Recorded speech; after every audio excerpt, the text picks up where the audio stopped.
Hi, all of you wonderful scuba divers out there. Welcome to the Scuba Diver Magazine podcast, where I break down the latest scuba diving news and things that have piqued my interest over the previous week. This week on the podcast, the real-world sequel to Cocaine Bear, Cocaine Shark, is basically a real thing now. I'm sure someone's working on the film rights as we speak. Paul Watson, the founder of Sea Shepherd, and more recently the Captain Paul Watson Foundation since the split, has been arrested by Danish police in Greenland on the arrest order from Japan, and a rather controversial freediving record because the diver was being pulled along by a state-of-the-art carbon fiber DPV. But yeah, first news is that sharks in waters off the coast of Brazil have tested positive for cocaine, according to scientists. Researchers have long suggested that sea life could be impacted by drugs dumped into the waters by smugglers, with tons of cocaine being found around Florida, South and Central America. A study from the Oswaldo Cruz Foundation in Brazil has now found evidence sharks are in fact being affected by drugs polluting the ocean. The scientists dissected 13 wild Brazilian sharp-nosed sharks that were brought from small fishing vessels, as the species spend their entire lives in coastal waters and are therefore most likely to be affected by such pollution. Muscle and liver tissue were then tested using a standard technique called liquid chromatography with tandem mass spectrometry, where molecules are separated in a liquid to look for cocaine and other traces of its effects in their bodies. All 13 sharks were positive for the drug, with a concentration as much as 100 times higher than previously reported for other aquatic creatures. It marks the very first study to find the presence of cocaine in free-range sharks, and found the substance was more prevalent in muscle tissue than in the shark's livers. However, the study said that the field of research was, quote, very limited, and the impact of cocaine or its effects in the aquatic life is not fully known, because it is hard to fully know anything about these kind of things, especially in the wild. You can only get like a representative sample, but yeah, apparently cocaine-riddled sharks exist now. They're relatively small sharks, these little sharp noses, but still, who knows where else it's going. So yeah, don't do drugs, kids. It has these kind of effects because the smugglers, if they see a whiff of the authorities, they just dump it overboard, and yeah, the local marine species are the ones that really suffer. Danish federal police have detained prominent anti-whaling campaigner Captain Paul Watson on the basis of an international arrest order from Japan. Watson, who currently runs the Captain Paul Watson Foundation, or the CPWF charity, and was previously a co-founder of the marine conservation body Greenpeace, and a founder of Sea Shepherd. He was removed from Sea Shepherd in some controversy the other year. But this week he was arrested by a boarding party of police and SWAT team members on arrival in Nuuk in Greenland, which is an autonomous territory of Denmark, on the morning of Sunday, the 21st of July. So yeah, it was Danish authorities in Greenland on like the arrest order from Japan. But the Captain Paul Watson Foundation's 72-metre former Scottish fisheries protection ship, the John Paul de Joria, had arrived in the port to refuel.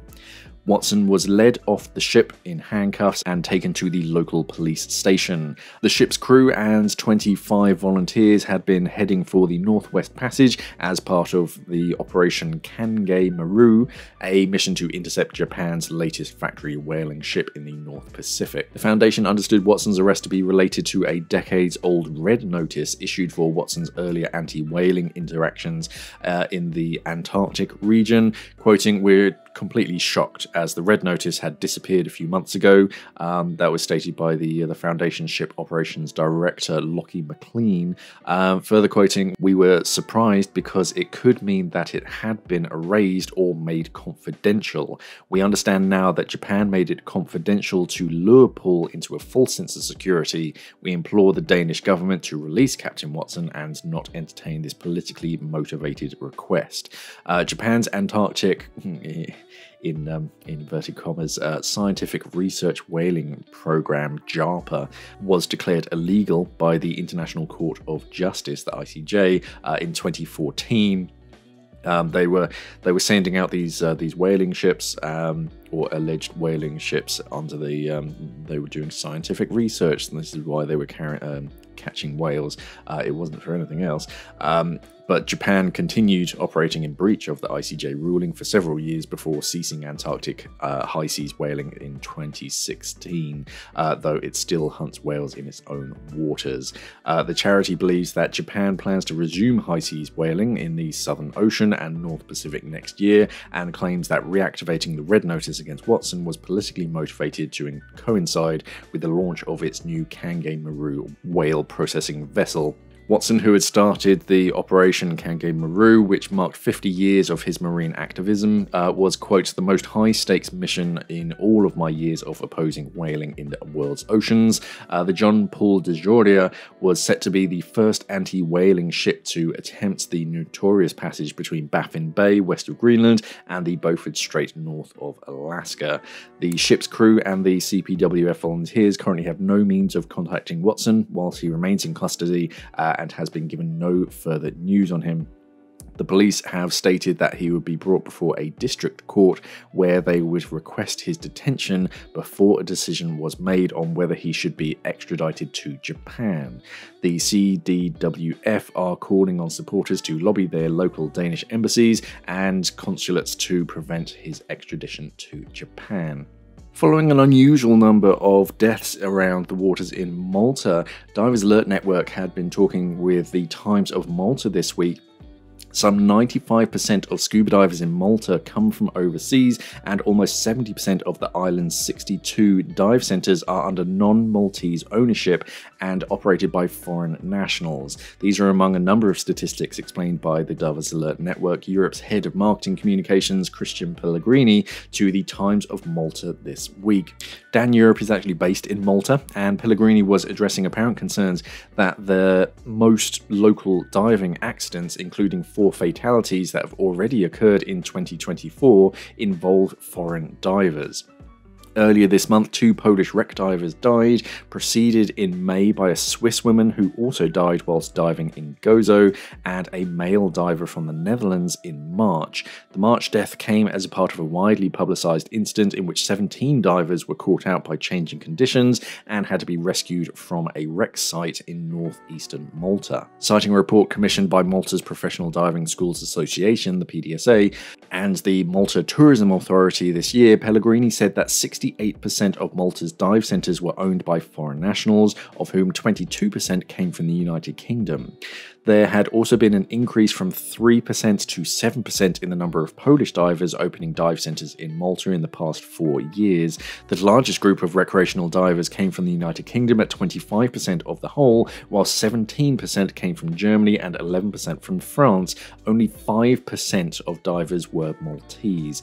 Describing Malta as a mecca for divers, Pellegrini said that it was, quote, rated as a top diving destination in Europe and one of the best in the world for its natural context, unique shipwrecks, and also quite interesting caves. He also stated that diving in Malta was known for its safety and that a number of incidents and fatalities was, quote, not alarming in the context of the amount of diving taking place there. Of the 5,000 emergency medical assistance cases dealt with by DAN worldwide annually, 25 have been reported from Malta in 2023 and 9 so far this year. In order of importance, the most common causes of concern were decompression illness, DCI, barotrauma, marine life injury, and gas toxicity. So whilst it kind of appears that all of the headlines and all of these like diver fatalities and injuries, whilst yes, it appears that it's a relatively high number, it actually isn't, and it's just a very popular dive site, and because there are more divers going there, there are many more dives that go on completely uneventful, so yeah, proportionally it's not a cause for concern. A world record for the longest distance travelled underwater on one breath in open seas was claimed on the 15th of July by Alex Khan, although the accolade should probably go to the scooter from which he was hanging on, because to cover 250 meters, he needed to hold his breath for a very manageable 1 minute and 21 seconds. The distance covered from a standing start is the equivalent of travelling from one end of the Thistlegorm to the other end and back, or almost the full length of the Titanic, if you can make it down that deep. The DPV that he was using was a carbon fiber Aquadart Pro 770 Extreme, made by Guangdong-based iAqua Shenzhen, and it is claimed 25 kilometers per hour, 15.5 miles per hour top speed underwater. That's described by the manufacturer as the world's fastest sea scooter. The motor offers a maximum power of 5.2 kilowatts or 7 brake horsepower and runs through no fewer than 7 gears. Water is channeled through an underside duct to drive an anti-cavitation propeller that delivers 770 newtons or 71 kilos of thrust. Maximum operating depth is 45 meters. So it's an impressive piece of kit, and that's probably why he managed the this world record.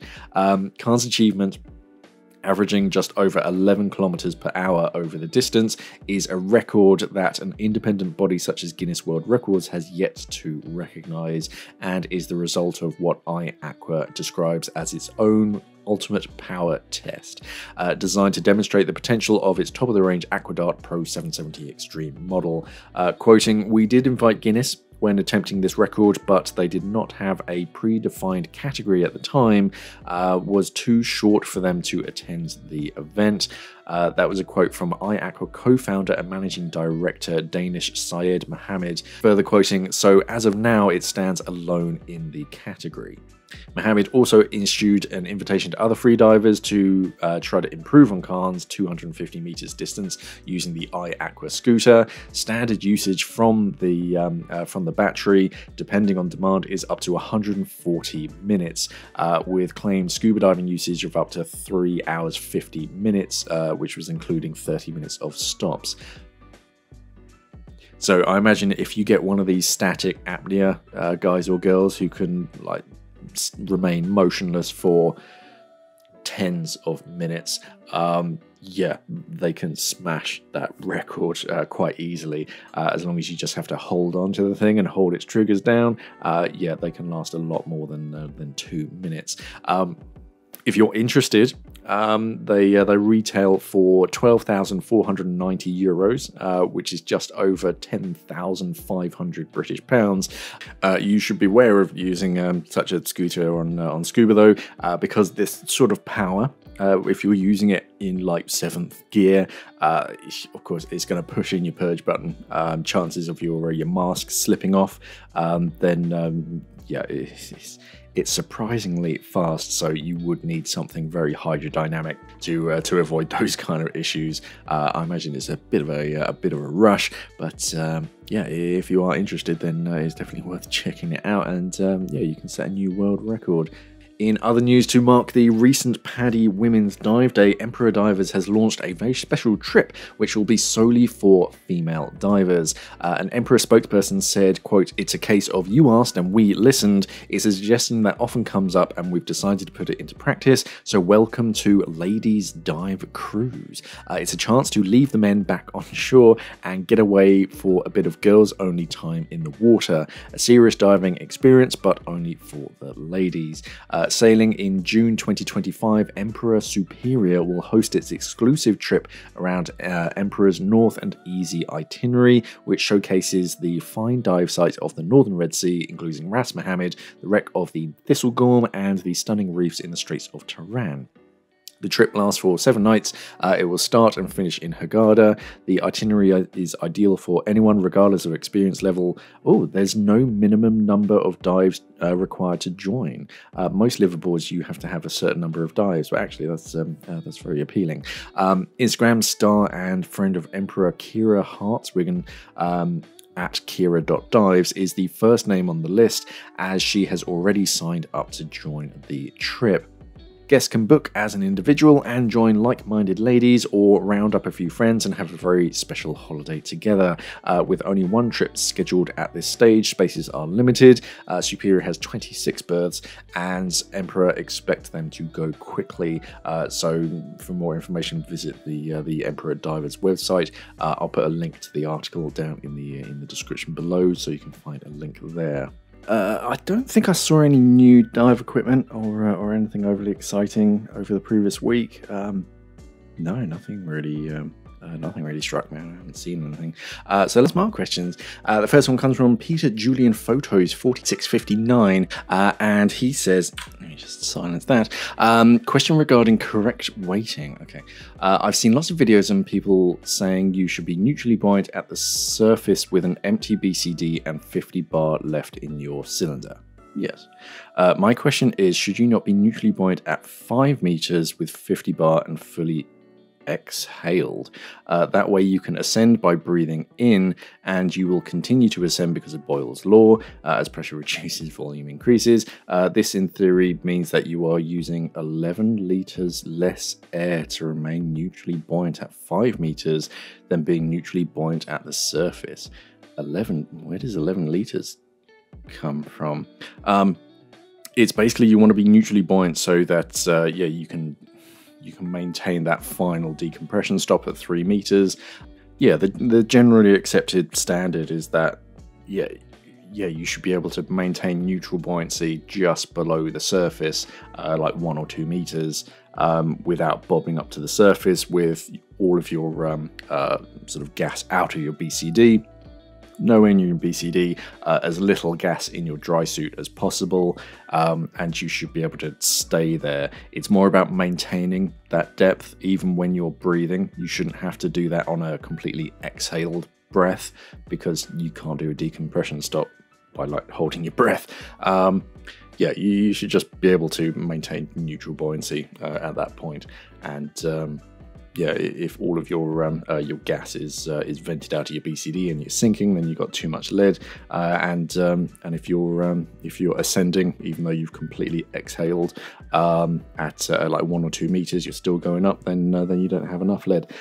I'm not really sure where you're using 11 liters less air to remain neutrally buoyant at 5 meters than being neutrally buoyant at the surface. I don't really know where that number's coming from, but I'll have a look later, and I'll do a video on it. Sweetwater Diver says, in one of your videos you demonstrated the long hose setup where the long hose is hooked beneath some type of retainer on your belt, in your case the dive knife. Yeah, this doesn't work for ADV style BCDs, which as far as I know are the primary type of rentable BCD.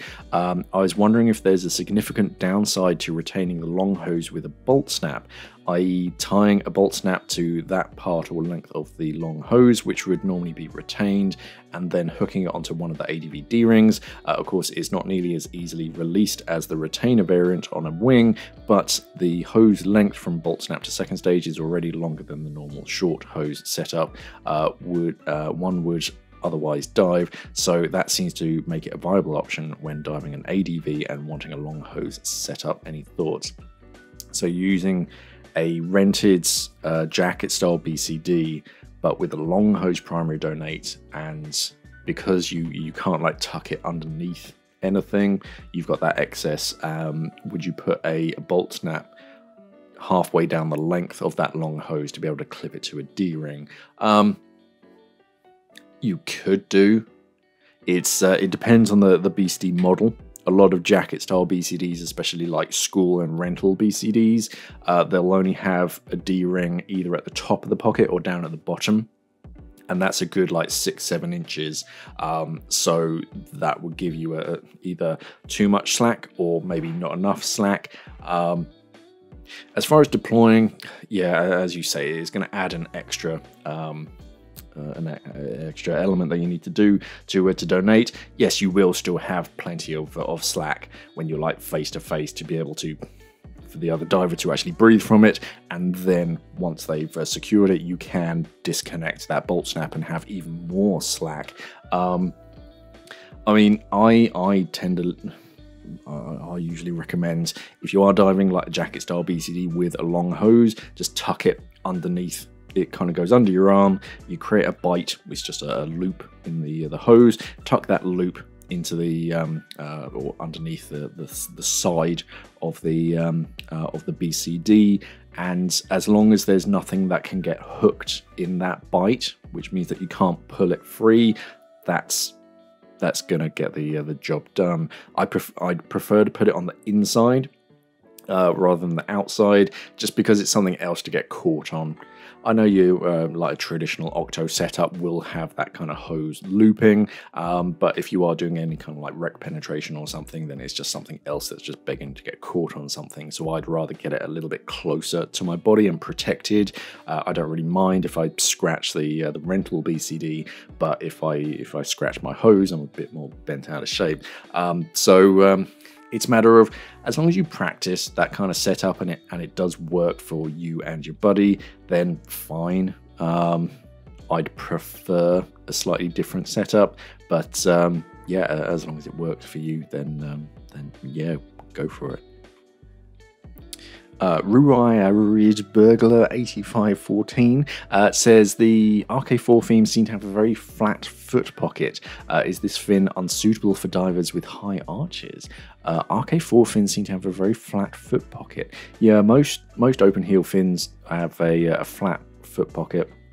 High arches is or can be quite tricky for some divers. I've seen some that recommend it's more to do with the boots than the fin itself. Most open heel fins are going to have that flat foot pocket, so there's no avoiding that. Full foot fins might be a bit different. Again, they all tend to be quite flat, I'm afraid. But with open heels, you can like combat that by wearing different boots.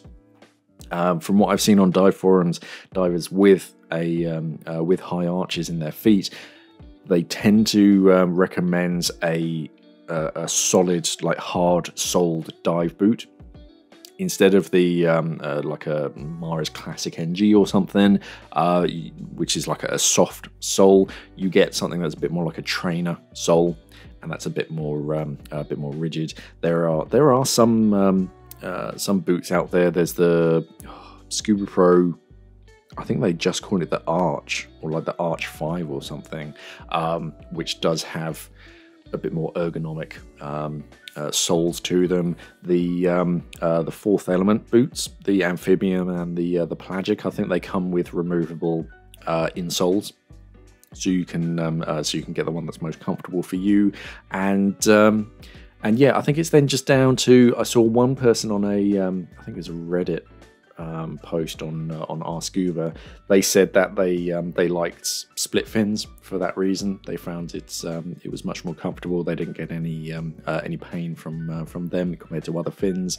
Another recommended the force fins, which are very, very different. They are very efficient, but they're a very unusual pair of fins. But they recommended them. As far as the RK4 fins, they're going to be similar to any other like vented style fin, I'm afraid. So it's kind of the thing that you might have to try it just to test it out. But as far as I'm aware, I haven't looked too much into to high arches, but yeah, I think it's more to do with the boot that you're using, and that might make a huge difference for you. Val Taylor 7 says, "Hi Mark, I'm a newly certified diver and I've 10 dives done, all on rented gear, and on a couple of dives my jaw has locked. It also happens sometimes if snorkeling for a long time, so I'm wondering if this is due to the weight of the second stage or less comfortable mouthpiece. If it's a mouthpiece and I get a good one that fits me well, any recommendations? Will dive centers in general switch them when I rent gear? Thanks for the advice." So this is a relatively common issue, and it's all to do with your jaw, and it's called a temporomandibular issue, or it's basically because you're biting down for extended periods. Those muscles that all like control your jawbone, they basically get tired.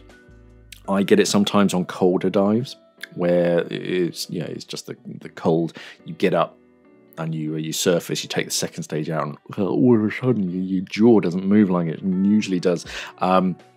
So it is a common thing, and I think you've really like hit the nail on the head. It's a matter of the mouthpiece and biting down on it. It's quite common for new students to bear down on those mouthpieces more than as they progress. They start to like relax. They don't bite down quite as much. You shouldn't be like physically biting down on that mouthpiece. You should just like hold it in your mouth, usually with your lips more than anything else. And it's only if it does start to move that you kind of hold it up with your teeth. But yeah. If someone was going to chew through one of the school mouthpieces, it was going to be a student, a new diver, because they think, well, this is what I'm breathing from. I'm not going to let go of this. I'm going to bite down on it. No, you don't need to. You need to relax. So yeah, a different mouthpiece can help.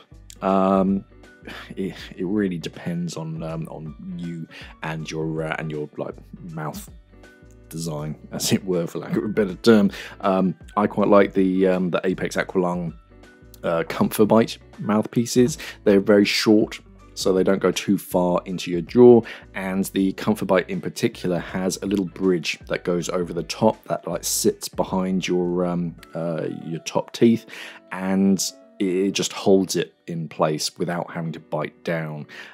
They do a non-bridge version as well. It's usually one that they fit to their octos, but yeah, that's a definite option. You can get some moldable mouthpieces nowadays. You dip them in hot water to soften it, and then you take it out, shove it in your mouth, and bite down on it, and then it changes shape. It molds to your jaw.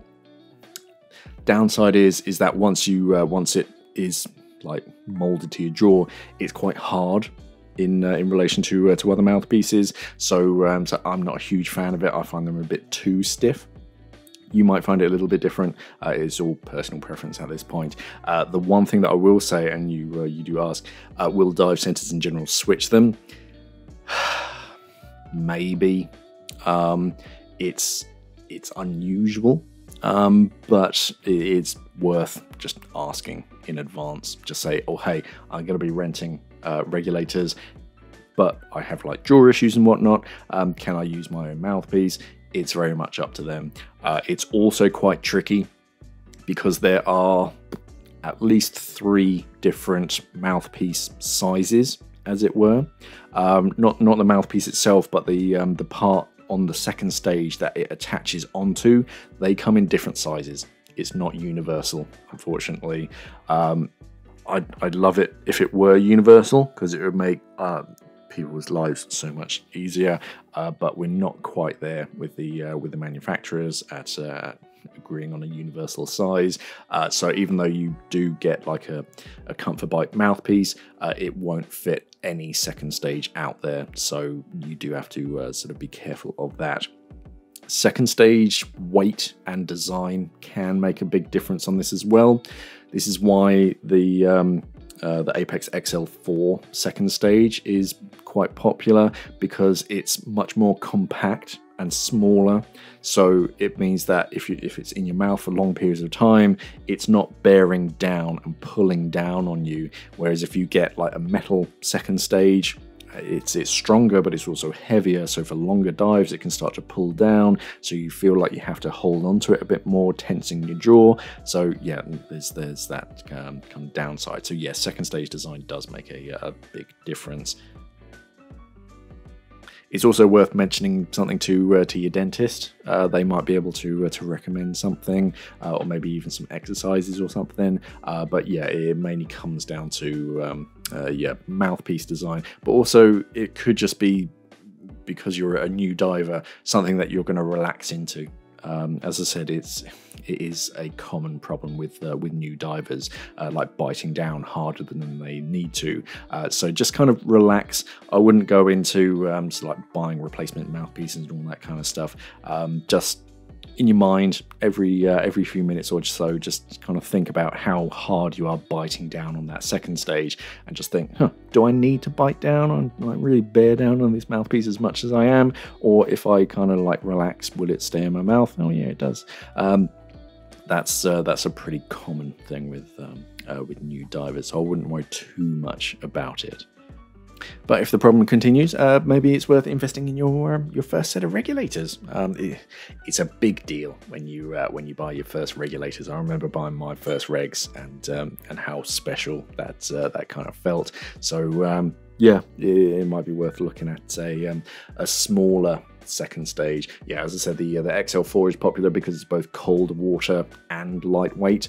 A lot of lightweight second stages tend to go with more compact first stages, and they're given like a travel regulator kind of status, but also means that it doesn't do cold water quite as well. They're more likely to free flow, whereas something like the XL4, they've given it its own what is it, the DS4 first stage, which is based on the DB4, which is a cold water first stage. So yeah, another thing that can help is a swivel joint as well on the hose itself. Sometimes it's because the hose is either like too long and heavy or too short, so that when you move around, you've either got like the weight of the hose pulling it down and you feel like you have to bite down on the mouthpiece, or it's too short and you're like always fighting it. Whereas if there's a swivel joint that allows that hose just to bend and flex a little bit as it comes into the second stage, that can help. But yeah, there are lots of things that you can do. It's a lot easier to do on your own regulator. But yeah, if you are renting regs, and you do find something that works for you, just mention it to the dive center when you're booking your trip, and they should be able to advise. I think most places are pretty like amicable, as long as you're like open and honest and just say, oh yeah, I have jaw things. Can I like fit this to your regulators? And they'll let you know. Otherwise, that's it for another week. Thank you very much for listening, everybody. Remember to head over to our website, scubadivermag.com, as well as like and subscribe and do all that like social media stuff wherever you are listening to this. All links to what I've been talking about are going to be down in the description below. Otherwise, thank you for listening, everybody, and of course, safe diving.